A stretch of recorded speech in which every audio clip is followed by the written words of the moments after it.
Okay, good night, everyone. Tonight I just want to speak on the topic Mary worship.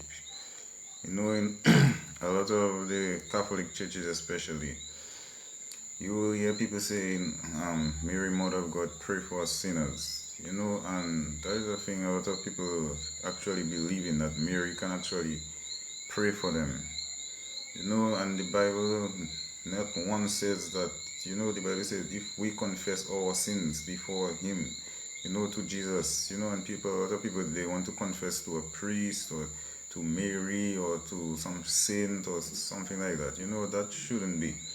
Okay, Jesus is the only one that can cleanse sins. Jesus is the only one that can take away sins. Okay, and all you have to do is ask Him to, and He will. Alright, simple as that. Okay, so for those practicing Mary worship, the Bible doesn't condone that worshiping of Mary.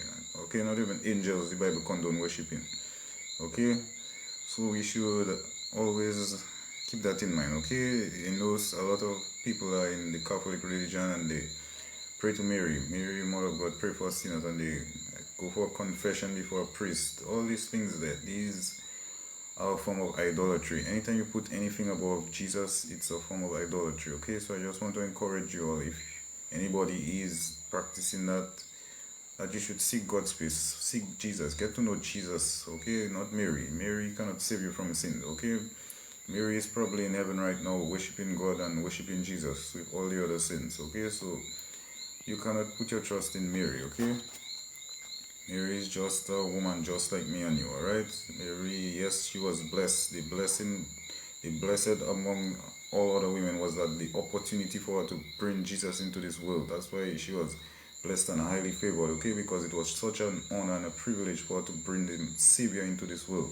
Okay, but they didn't mean like Mary was like some extras, like some out of this world, like a little god, That is not how it is, alright? So the Mary worship, don't practice that. Okay, that is a serious form of idolatry. Okay, and if you read testimonies from ex-Satanists and all those people, that they would tell you that straight. That is just one of the ways they get into people's life. Okay, so I just want to encourage everyone, trust in Jesus. Jesus is the only way. The Bible says there is no other way than through Jesus. Okay, the blood of Jesus is the only thing that can pray for you and cleanse you of your sins. Nothing else. No pastor, no priest, nothing. Okay, the blood of Jesus is the only thing that can remove sin. Okay, so do not confess your sin before man and say, Mary, pray for sinners. That will not work. Okay, that is just a joke to Satan. Satan is just watching that and grinning his teeth.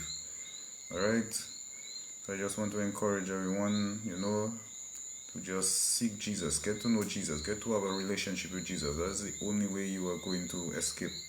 Alright, nobody else can save you. You have to work out your salvation with fear and trembling. The Bible says that work out your own salvation with fear and trembling, and the way to do that is to get to know Jesus and build a relationship with Him. Okay, no other way.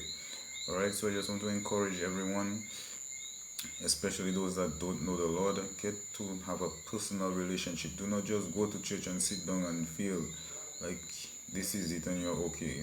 Get to have a personal relationship with Jesus. Alright, get to seek Him and get to know Him. Amen. Amen. And for those who don't know the Lord, I just want to, pray with you. Father God, I pray for anybody listening to this that doesn't know you, God. I pray that you cover them under your blood, oh God. I pray that you give them an encounter with you, oh God, that will draw them closer to you, Father God. I pray that you just open their spiritual eyes, oh God, to realize that heaven is very real, oh God, Jesus. It's a real place that you have prepared for us, oh God. And also hell is very real, oh God. Lord, I pray that they not be in two minds, oh God, Jesus, dangling in and out, oh God. I pray, oh God, that you give them an encounter that will just concrete them in you, oh God, that will just keep them in you, Lord Jesus. Give them an experience, oh God, Jesus, that will just draw them to you forever, Lord God. That will just change their heart forever, Father God. Lord, I pray that you cover everyone listening to this under your blood and just have your divine will, Lord God. In your precious name I pray. Amen. Alright, so this is just my little encouragement to you. It's not to bash anybody or make anybody feel any type of way, but the Bible is very clear about certain things, okay? So God love you all and enjoy your night. Amen.